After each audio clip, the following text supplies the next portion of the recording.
मेरा नाम रानी है। मेरी एक खुशहाल वैवाहिक जिंदगी है।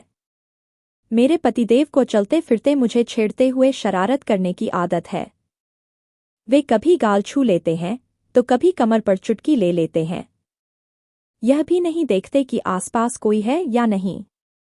बस मेरे प्रति अपने ढेर सारे प्यार को सरेआम जता देते हैं। मेरे मना करने पर या शर्म करो कहने पर कहते हैं, अरे यार, अपनी खुद की बाकायदा बीवी को छेड़ रहा हूं, कोई राह चलती लड़की को नहीं। और प्यार जता रहा हूं, सता नहीं रहा।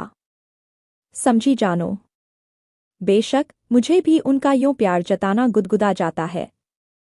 कभी चुपके से मैं भी इनकी पप्पी ले लेती हूं। हम मियां बीवी जो हैं। पर एक दो बार मैंने नोटिस किया है कि मेरी कामवाली सरिता हम पति पत्नी की ये अटखेलियां दरवाजे के पीछे खड़ी रहकर छिप छिप कर देखती है। पहले तो मुझे लगा कि यह मेरा भ्रम है, पर अब तो सरिता ऐसी हरकतें बार बार करने लगी थी। वैसे सरिता बहुत अच्छी है। स्वभाव भी मिलनसार और काम भी, कभी शिकायत का मौका नहीं देती। जब वह कुंवारी थी तभी से हमारे घर में काम कर रही है। अभी 1 साल पहले ही उसकी शादी हुई थी। ससुराल यहीं पास ही में है, तो शादी के बाद भी सरिता ने काम नहीं छोड़ा। वह हमारे परिवार से घुल मिल गई है। दरअसल कुंवारी लड़कियों को ऐसी हरकतें देखने की उत्सुकता रहती है, पर सरिता की तो अब शादी हो गई है। उसका पति भी उसे प्यार करता होगा, शारीरिक सुख देता होगा, फिर हमें प्यार जताते देखने की इतनी ललक क्यों है? मैंने अपने पति अशोक को इस बारे में बताया भी, पर उन्होंने बात को मजाक में टाल दिया। पर मैं अब सतर्क हो गई थी। जब सरिता काम करने आती थी तब मैं अपने पति से दूरी बनाने की कोशिश करती थी। यूं ही साल भर बीत गया। एक दिन बिना बताए सरिता काम पर नहीं आई। आज तक ऐसा कभी नहीं हुआ, क्योंकि जब छुट्टी लेनी होती है तब वह बताकर जाती है या फोन कर देती है। हमने सोचा कि आ गया होगा कोई काम। पर जब वह दूसरे दिन भी नहीं आई तो मैंने उसके पति को फोन लगाया, पर कोई रिप्लाई नहीं। मैंने अशोक से कहा, चलिए न सरिता के घर, मुझे फिक्र हो रही है। जरूर कुछ हुआ है, वरना सरिता यूं बिना बताए कभी छुट्टी नहीं लेती। इनको ज्यादा फिक्र नहीं थी तो बोले, अरे रानी, कोई दूसरी कामवाली रख लो ना यार, कहाँ दूसरों के झमेलों में पड़ती हो। मुझे ऑफिस के लिए देर हो रही है, मैं चलता हूँ। पर मेरे मन को चैन नहीं था, तो इनके ऑफिस जाते ही मैं एक्टिवा लेकर निकल गई। एक बार भारी बारिश थी तो हम सरिता को गाड़ी में छोड़ने गए थे। पास वाली बस्ती में ही रहती है, इसलिए घर देखा हुआ था। मैंने एक्टिवा गली के नाके पर पार्क की और छोटी सी पगडंडी पर चलते हुए उसके घर पहुंची। देखा तो सरिता की सास आंगन में बैठी लहसुन छिल रही थी। मैंने पूछा, मौसी, सरिता कहाँ है? 2 दिन से काम पर नहीं आई। यह सुनते ही मौसी तुनक कर खड़ी हो गई और दहाड़ते हुए बोली, नाम मत लो उस कुलटा का। हमारी इज्जत पर पानी फेर दिया उस करमजली ने। मैंने हकीकत जाननी चाहिए, पर वे तो सरिता को गालियां देती मेरे मुंह पर दरवाजा बंद करके घर के भीतर चली गईं। पड़ोस के घर में खड़ी एक लड़की चुपके से मुझे देख रही थी। मैं उसके पास गई तो वह भी दरवाजा बंद करने लगी, पर मैंने धक्का देकर दरवाजा खोल दिया और पूछा, अगर तुम्हें पता हो तो सिर्फ इतना बता दो कि सरिता कहाँ है? सरकारी अस्पताल में, कहकर वह लड़की दरवाजा बंद करके चली गई। मैंने एक्टिवा ली और सरकारी अस्पताल आ गई। कितनी देर इधर उधर भटकते हुए मुश्किल से सरिता को ढूंढा। देखा तो वहां पुलिस भी थी। मुझे कुछ समझ में नहीं आ रहा था कि सरिता ने ऐसा क्या किया होगा। मैं नजदीक गई तो मुझे देखकर सरिता ने शर्म के मारे चेहरा दूसरी तरफ कर लिया। मैं एक कुर्सी पर बैठ गई और सरिता से कहा, इधर देखो। सरिता नजरें झुकाए बोली, मैडम, आप यहाँ। मैंने कहा, जब तुमने कोई खबर नहीं दी तो मुझे आना ही पड़ा। बताओ भी क्या हुआ है? कहीं गिर विर गई या किसी ने मारा? एक एक बात बताओ। सरिता ने कहा, मैडम, सब बताऊंगी। थोड़ी ठीक हो जाऊं, फिर घर आती हूं। यहाँ कुछ बताना ठीक नहीं। मेरी बात सुनकर आप ही इंसाफ करना कि मैं सही हूं या गलत। मुझे लगा कि शायद कोई गंभीर बात है, इसलिए मैंने कहा, ठीक है, मैं इंतजार करूंगी। ये ले 5,000 रुपये रख और किसी भी चीज़ की ज़रूरत हो तो फ़ोन करके बता देना। और मैं घर आ गई।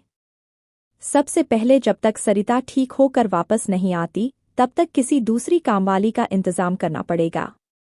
इंटरकॉम पर पूरी सोसाइटी से पूछ लिया। सरोज नाम की एक कामवाली मिल गई। मैंने अपने पति को सरिता के बारे में बताया, पर हमदर्दी के बदले डांट मिली। यार, अब नई कामवाली मिल गई न, छोड़ो कि सरिता की लाइफ में क्या हुआ वह जानने की तुम्हें क्या ज़रूरत है। फिर भी मेरे मन में सरिता के प्रति अपनापन था। सालों से वह हमारी जिंदगी का हिस्सा रही है। अगर वह किसी मुसीबत में है तो हमारा फर्ज बनता है उसकी मदद करना। आहिस्ता आहिस्ता 2 महीने बीत गए। एक दिन अचानक सरिता का फोन आया। मैडम, आप घर पर हैं क्या? मैंने कहा, हाँ, घर पर ही हूँ। वह बोली, अभी आई। गैस पर चाय चढ़ाकर मैं सरिता की कहानी सुनने के लिए खुद को तैयार करने लगी कि दरवाजे की घंटी बजी। सरिता ही थी। मैंने पूछा, कैसी हो अब? मैडम, तन के घाव तो ठीक हो गए, मन में जो पीड़ा और जलन है उसका इलाज कैसे करूं?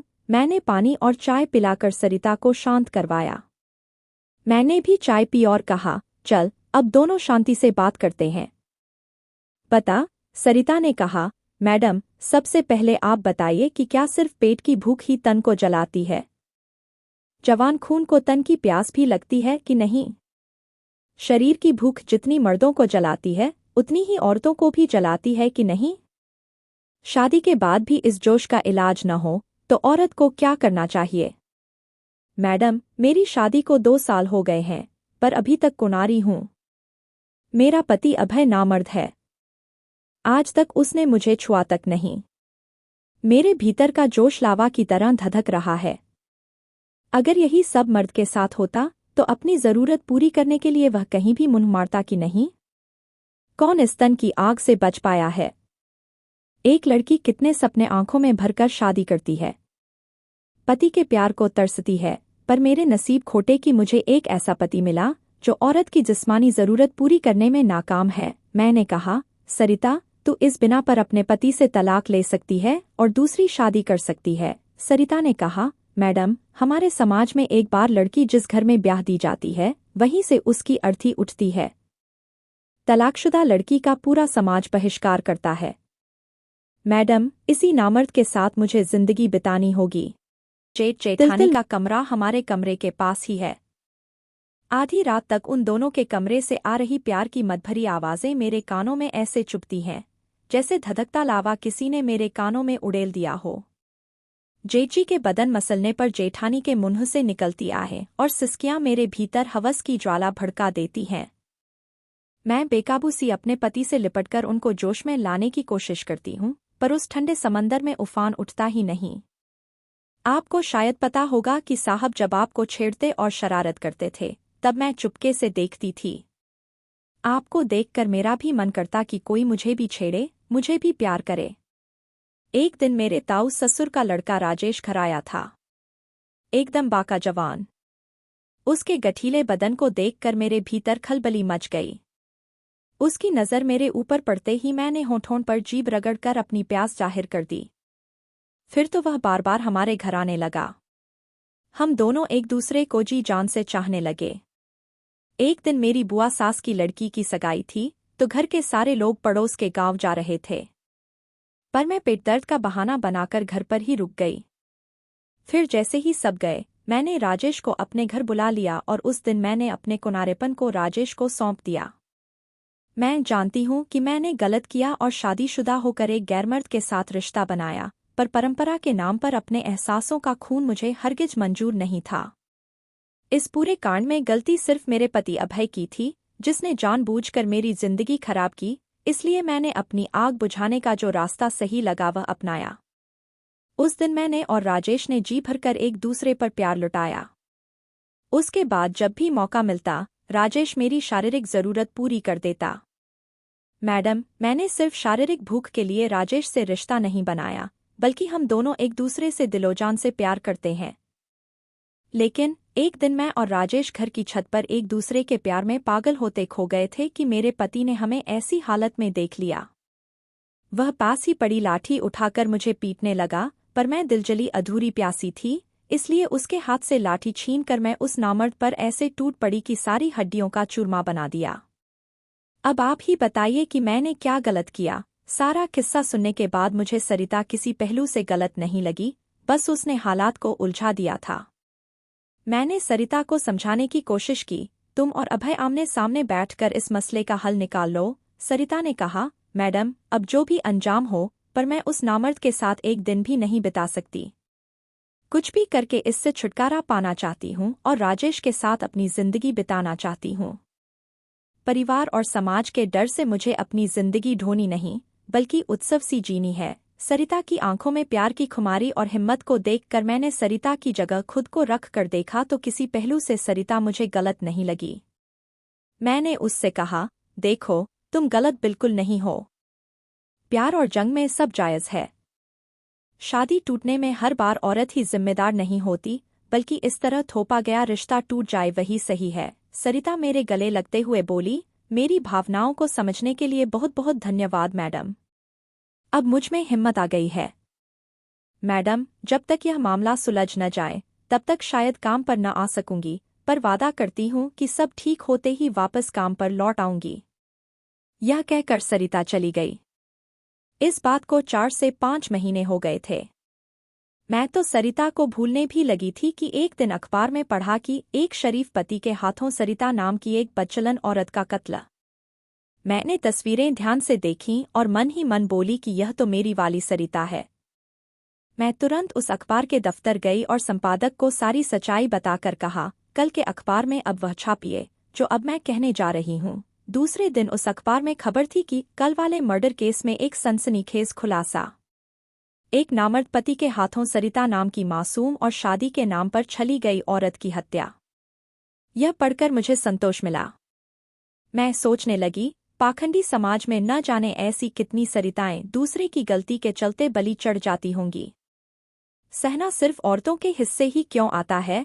इतने में पतिदेव ने चुटकी बजाते हुए मेरे ख्यालों की डोर तोड़ते हुए कहा, हेलो बीवी, एक कप चाय मिलेगी क्या? मैं मुस्कराते हुए अशोक के गले लग गई।